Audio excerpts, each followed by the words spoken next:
в прошлой серии «Бедной Насти». Убирайся вон отсюда. Тогда уйду я. Володя, ты в своем уме? Ты не можешь сейчас уйти.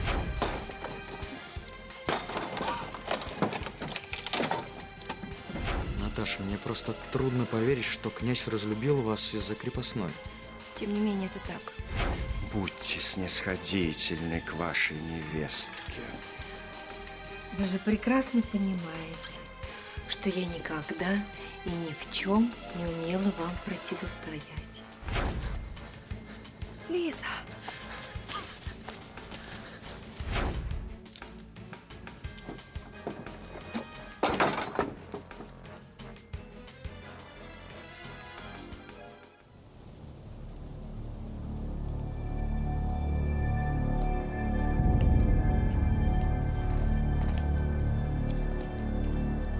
Где цесаревич? Он опаздывает. Понятия не имею, где он. Не могу забыть наш недавний разговор. Уж не вы ли нашли способ задержать Александра? Неужели вы думаете, что я способна так сильно вас огорчить?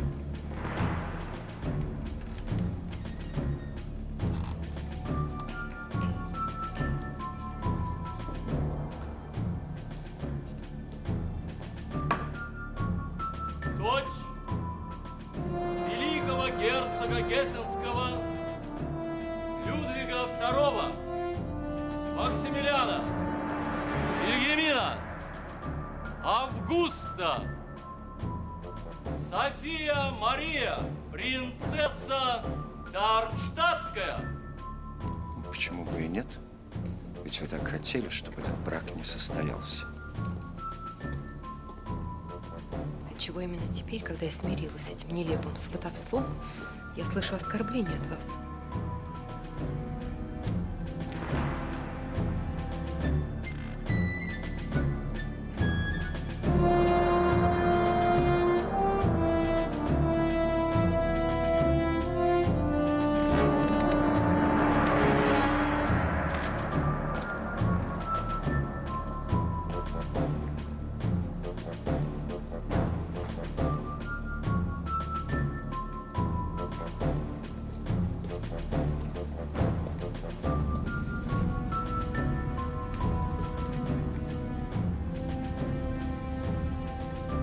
Дорогая принцесса, я очень рад видеть вас в России. Добро пожаловать в Петербург. Мы очень рады, что вы посетили нас.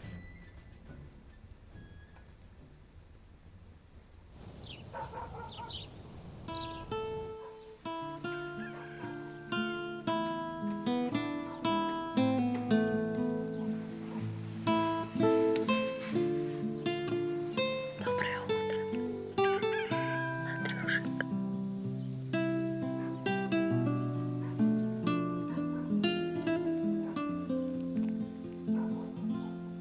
Прости меня.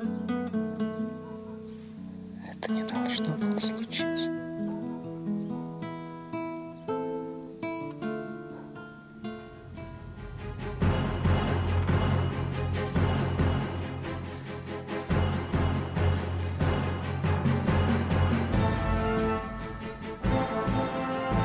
Лиза? Что ты здесь делаешь?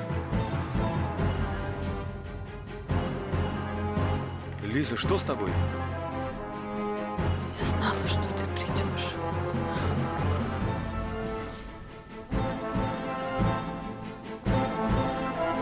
Лиза?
Аннушка, простите, простите. Простите, что я вас напугал. Степаныч, Сергей Степанович, а мне показалось, что это барон сидит в своем любимом кресле. Да, действительно. Он в шутку называл его «последнее седло старого солдата». Да, я помню. Жаль, что вас не было на похоронах. Ой, жаль, что меня не было, когда он заболел.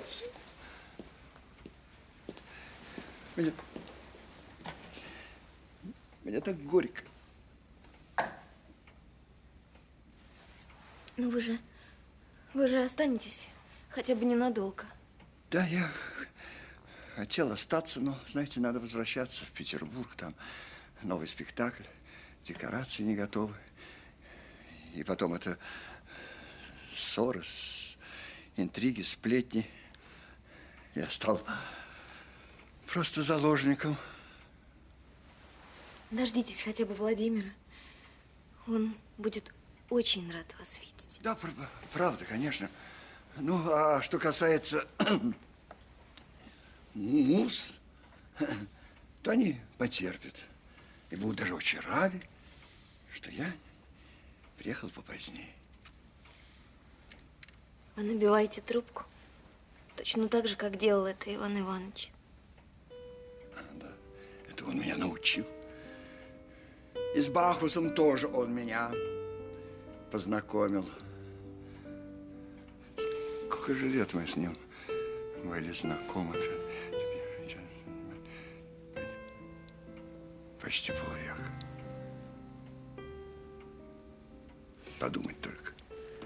Вы знаете, вы сегодня единственный человек, кто говорит об Иване Ивановиче так, как ему бы этого хотелось. Я сбежала с поминок. У меня было такое ощущение, что все эти люди совсем не знали его. Жили рядом, но никто не знал его. Можно я задам вам один вопрос? Да-да, конечно. Вы не изменили своего решения из-за этой трагедии? Вы собираетесь ехать в Петербург? Вы намереваетесь стать актрисой? Нет. Мои планы изменились. Я не поеду в Петербург.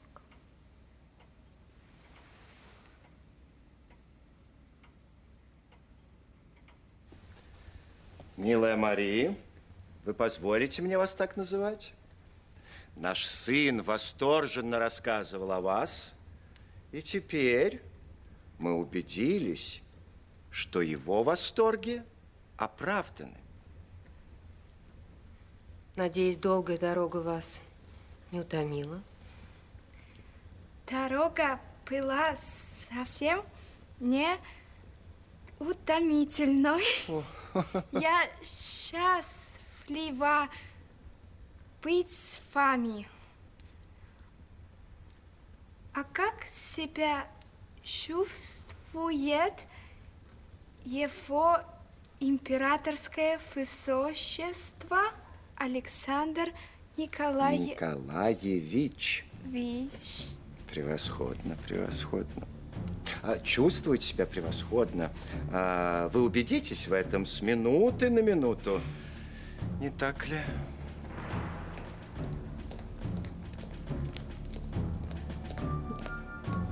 Ваше Величество, Ваше Величество, прошу прощения за опоздание. Я задержался на совещании с министром финансов. Прежде всего, вам следует извиниться перед гостьей, которая ради вас преодолела 1000 верст.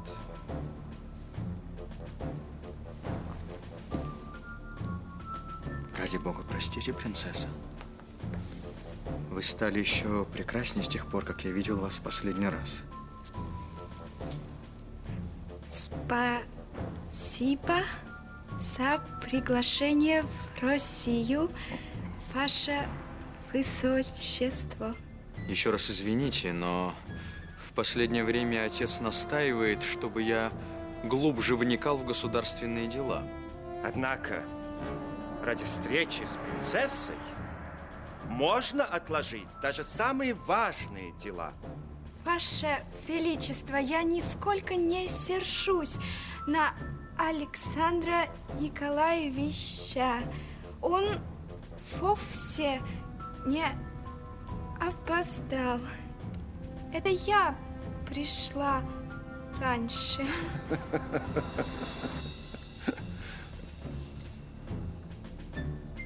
Никто не виноват, принцесса. Я просто счастлив видеть вас.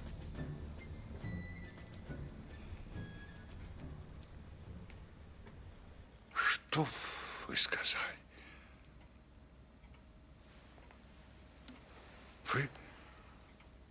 Вы не хотите стать актрисой? Как вы передумали?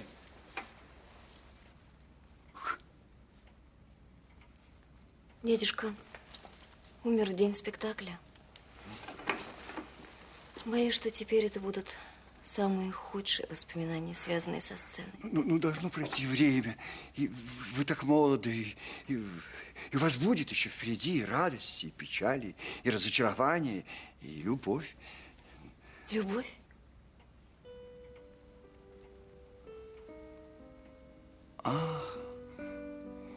Вот в чем дело, как это я должен был догадаться. После вашего триумфа на маскараде все молодые люди облепили вас. И Миша тоже, мой племянник. Кстати, он, по-моему, где-то здесь. Он в поместье.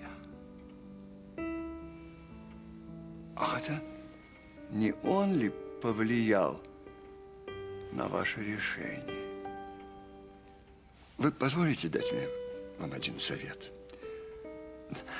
Когда вы будете выбирать между любовью и театром, вспомните, что любовь проходит, и вместо нее наступает пора заботы и разочарований.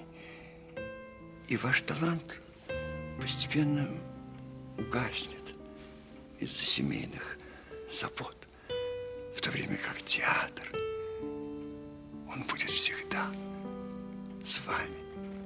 Я благодарна вам, Сергей Степанович, за вашу заботу, но я сейчас совершенно не могу думать о будущем. Но рано или поздно вам придется выбирать между театром и любимым человеком. Я знал много прекрасных актрис, великих актрис, и я принимал участие в их судьбах. И чем раньше вы примете решение, тем менее мучительно это будет для вас и для него. К несчастью, я не так свободна в выборе, как это может показаться. Вы хороши собой, талантливы, добры. Почему вы думаете, что вы не можете внушать серьезные чувства? Мой племянник Мы с ним Михаил... едва знакомы. Возможно, ему понравилось мое пение, но не более того. Князь Михаил Репнин вырос на моих глазах. Он стал мужчиной. И я понимаю его чувства. Когда на балу вы танцевали, я заметил, что Амур нацелил свою стрелу в его сердце. Ваш выбор.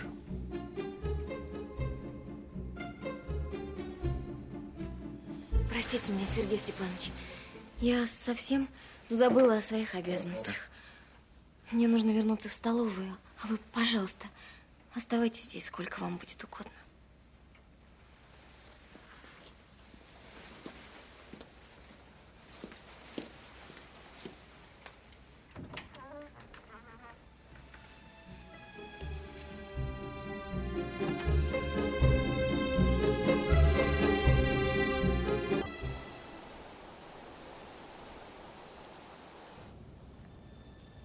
Что вы здесь делаете? Да вот, зашел к старой ведьме, а здесь точно дикий зверь буйствовал. Даже и не знаю, что случилось. Да. Ну-с, мне пора. Вынужден откланяться. С вами что случилось? Я, как погляжу, вы отчасти в дамском наряде. Нет, не снимайте, вам так идет этот платок. Наверное, искали подобающее ему украшение. Князь, я не намерен вести беседу в подобном тоне.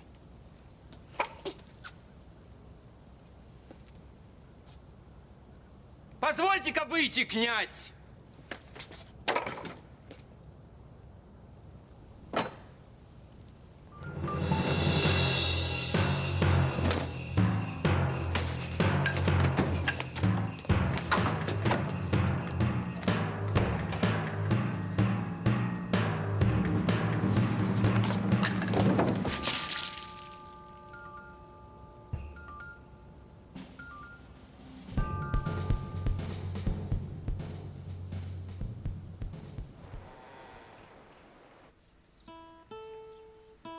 Сможешь ли ты когда-нибудь простить меня? Простить?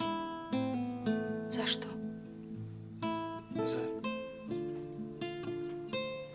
Таня. Что ж теперь будет, Андрей Петрович? Я собираюсь сделать предложение княжне Наталье Репниной. Вы любите ее? Люблю.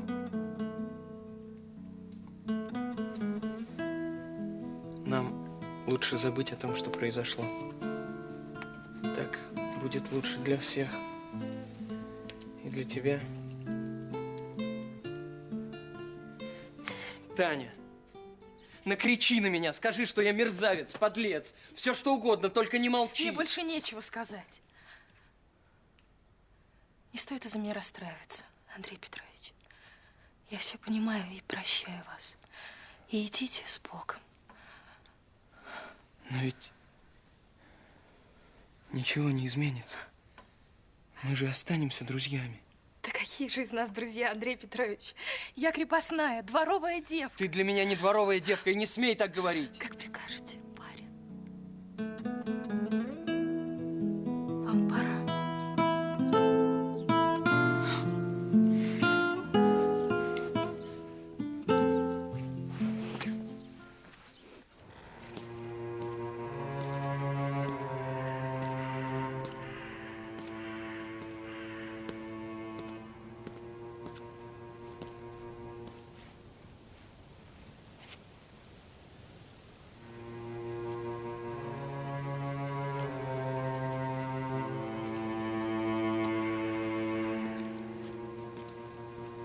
Что это? Я встретил ее в лесу. Она в обмороке. Знаете ли вы, что это моя невеста, Владимир Иванович? Ее ищут уже несколько дней. Как? Елизавете Петровне нужна помощь. Помощь? Что вы с ней сделали? Господи, да дайте же мне пройти, ей нужен врач. Я сам в состоянии донести свою невесту до дому. Как вам будет угодно, Андрей Платоныч. Только помогите ей. Ступайте. Бога ради. Я сам занесу Елизавету Петровну в дом. Ступайте.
Мне сегодня снился сон, будто стою я в церкви, и вдруг залетела ворона и села прямо на икону. К чему это?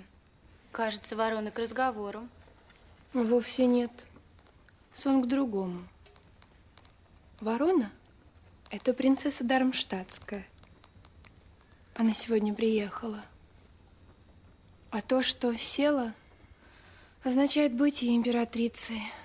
Она станет императрицей только в том случае, если царевич женится на ней. Надеюсь, царевич никогда на ней не женится. Неприятная мне показалась особа. А вы заметили, как она была одета? Принцесса Гессен-Дармштадтская, а выглядит, как обычная ворона. Нет, вы видели, как она делает реверанс?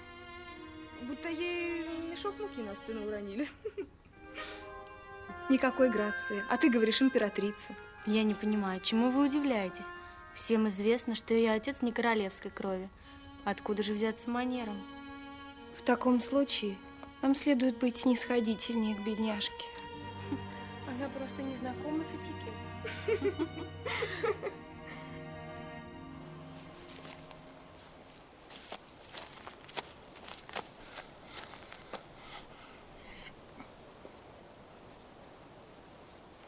На помощь! Скорее! Лиза нашлась!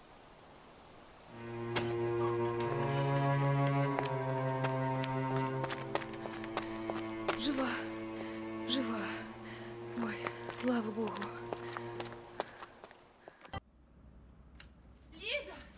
Лизонька, родная моя! Ой, слава богу! Доктора, живо, доктора! Решил прогуляться и вдруг Несите слышу барышню в ее комнату. стоны. Да осторожней! Ой, боже мой! Представляете, Ой, на Лизоньку медведь собирался напасть. осторожней! Пришлось пробираться через кусты. Спасибо, Андрей Платонович! Век не забуду!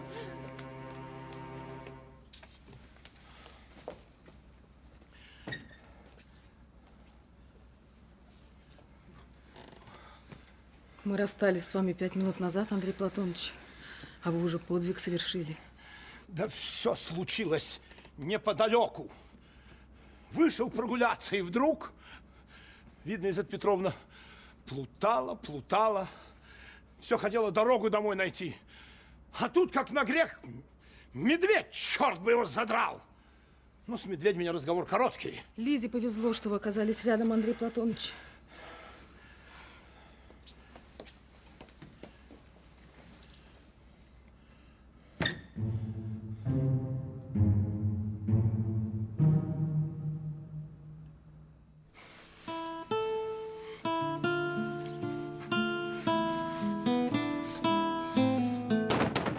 Данька, ты здесь? Дмитрий! Срочно открывай, тут у нас такое творится. Что тебе, что случилось? Лиза нашлась. Она без чувств. Беги скорее в погреб за льдом. Я сейчас, я только мигом переоденусь и сразу же... Скорее. Танька, может, ты ко мне в этом наряде как-нибудь зайдешь, а? Иди, Дмитрий! Чертовка.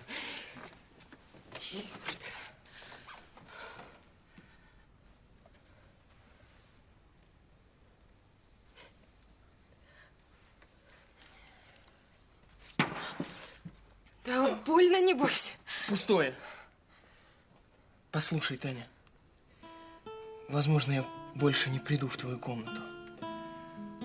Возможно, больше никогда не поцелую, не возьму за руку. Но это не будет значить, что я тебя забыл. Сейчас, прости, мне надо идти к Лизе.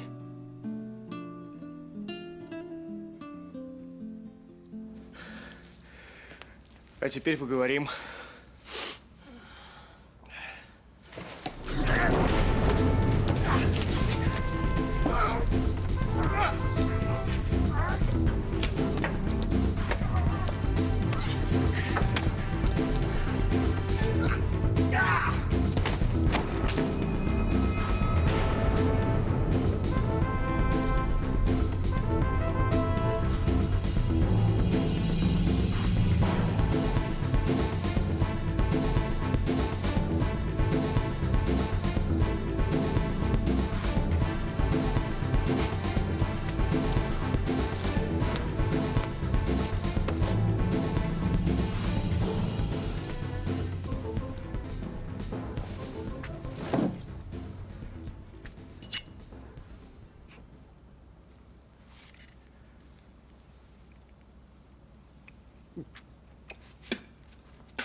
Что это за гадость? Приворотное зелье, не иначе. Хозяйский бренди-то повкуснее, небось, будет. Ума я посмотрю. У вас хоть отбавляй. Да что толку от вашего ума, если вы все равно ничего не знаете? Что ты несешь? Я толкую о воспитаннице барона. Вы даже не догадываетесь, что она... Еще одно слово об Анне, я тебя убью. Что за человек? Больше об Анне ничего не скажу. Ни слова.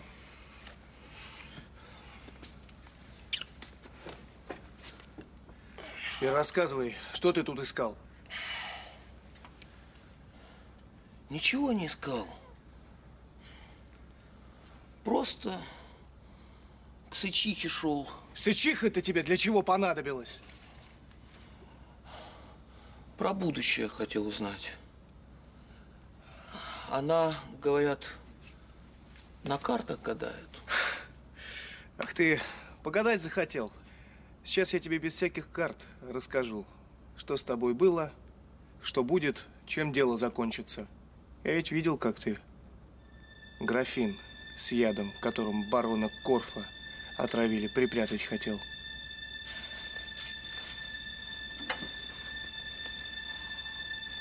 Мне, как солдату, приходилось убивать. Так что, если ты мне и дальше будешь продолжать лгать, я тебя на месте прикончу. Как тебе такое гадание, а? Прояснилось твое будущее?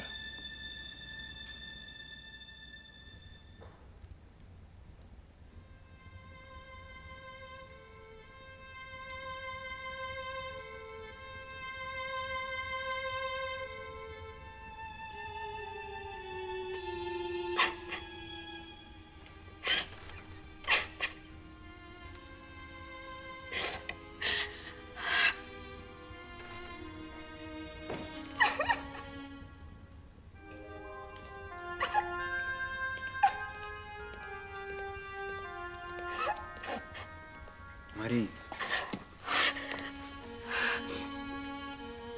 нельзя же подмывать слезами фундамент.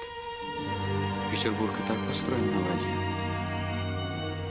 Простите, ваше высочество.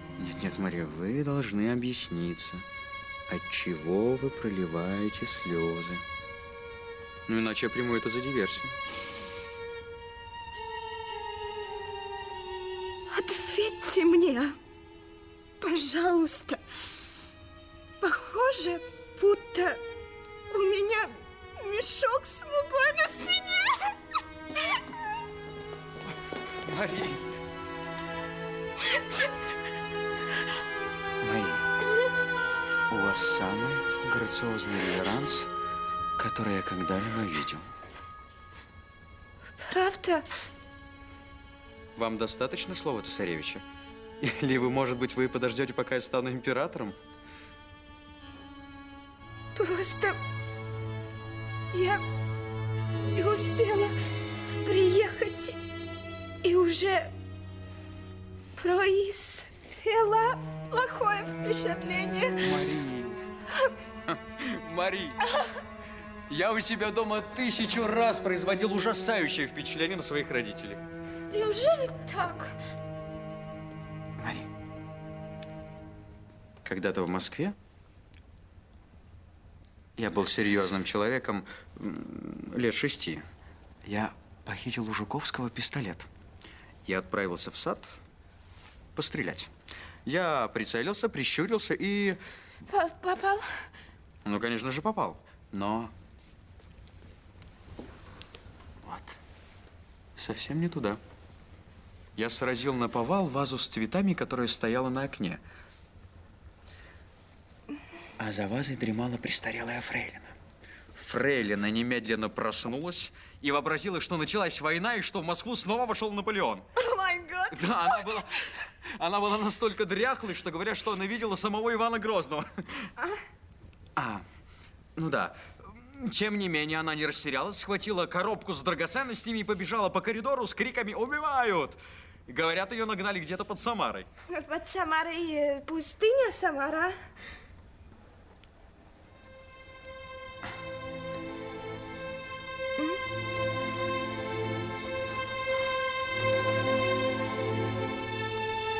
Вам нужен урок географии.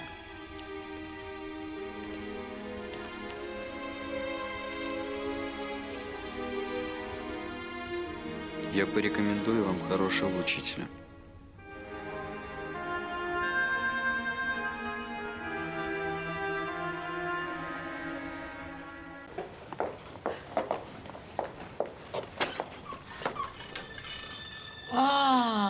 Татьяна.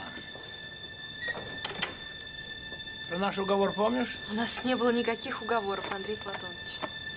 Никому не рассказывать, что произошло между мной и Лизой. Но после ваших угроз... Попридержи язык, дура. Барышня сама проснется и обо всем расскажет.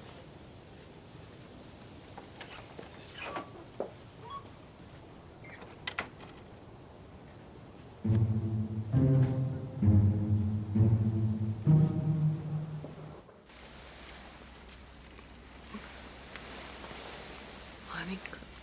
Да, Машери, это мама. Как ты себя чувствуешь? Скоро доктор будет. А где она? Где Сычиха? Успокойся, успокойся. Здесь нет этой сумасшедшей старухи. Не бойся, моя девочка, ты дома, здесь все свои. Вот Андрюша, Соня. А Владимир? А где Владимир? Лизонька, его здесь нет. Он спас меня. Я хочу его видеть, поблагодарить. Теперь я знаю точно, он меня любит.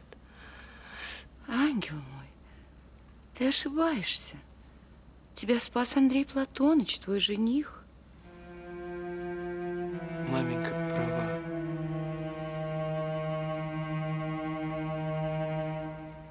Оставьте меня. Пожалуйста.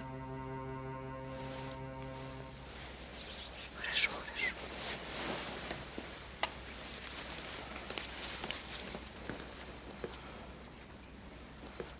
Мы будем рядом, если что-нибудь понадобится.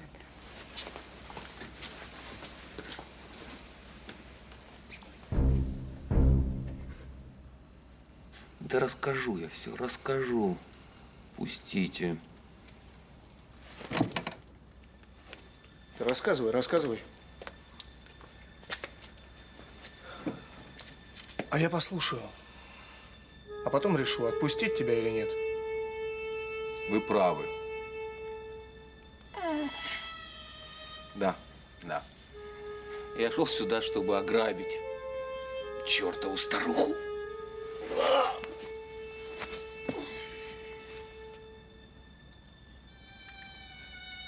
В церкви во время отпевания она в гроб дорогой перстенек положила.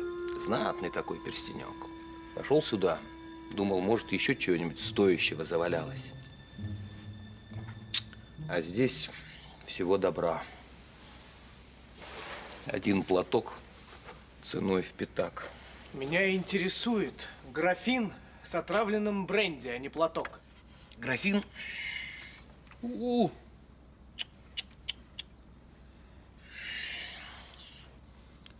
Графин тоже хотел украсть. Баварское стекло. Черт попутал. И если бы не вы, меня бы и в живых-то уже не было. Вылить дорогущий бренди. Рука б не поднялась. Почему я должен тебе верить? Почему? Да потому что на каторгу мне не очень хочется. Скажу вам, как на духу. Есть у меня заветная мечта. Хочу купить себе поместье в Курляндии. И хоть помереть по-дворянски. Ты же ненавидел барона. Он раскрыл твое воровство, уволил. Кому ж как не тебе было желать ему смерти? Ну нет, нет. Я не убийца. Деньги крал, каюсь. Но чтоб убить старого барона, да на такой грех я бы в жизни не пошел. Вы подумайте как следует. У других-то куда больше мотивов было. Присмотритесь хорошенько. Вы, небось, даже не догадываетесь, что одна небезызвестная вам барышня способна... О! О! Молчу, молчу. В голове помутилось. Были и другие враги. Кто? Например, в этих местах всеми темными делишками заправляет некто Забалуев Андрей Платоныч, предводитель уездного дворянства. Сущий сатана. Слушай меня. Если окажется, что ты мне наврал,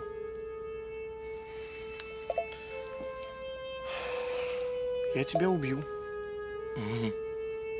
Найду, где бы ты ни был. Хоть в той же самой Курляндии.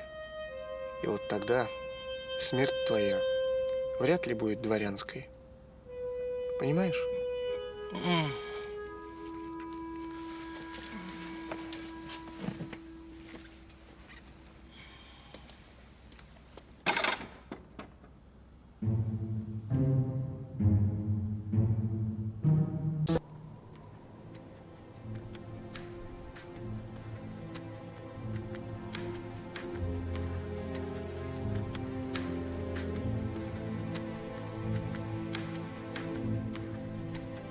Я опоздал на твои похороны.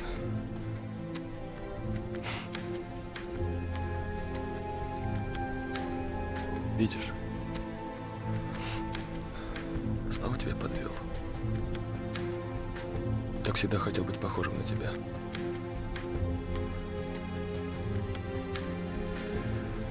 И всегда подводил.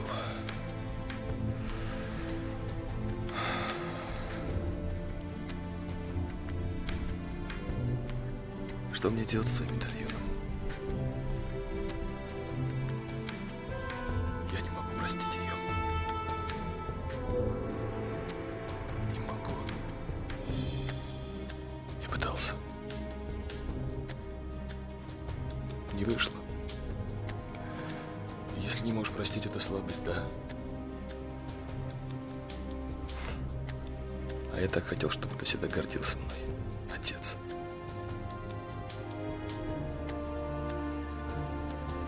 Как же я без тебя?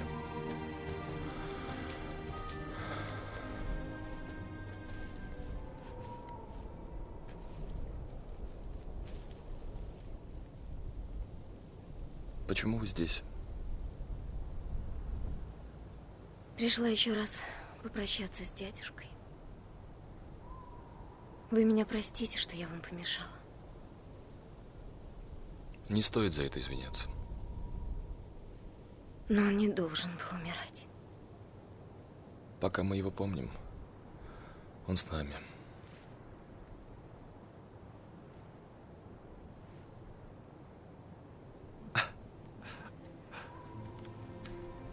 Когда он по утрам заходил в мою комнату, он всегда делал вид, что там что-то забыл. Когда задумывался, всегда что-то чертил пальцем на столе. Я всегда старался угадать, что же он там такое чертит. А когда к нему приходили хорошие известия, он всегда делал вид, что ничего не произошло. Хотя уже все давным-давно об этом догадывались. Целый день ходил с загадочным видом. А помните, как он сердился на нас, когда мы были детьми? Ругал. А потом присылал нам кремовые пирожные. Я любил нарочно набедокурить ради этих пирожных. Мне кажется, я съела 1000 таких пирожных. Правда?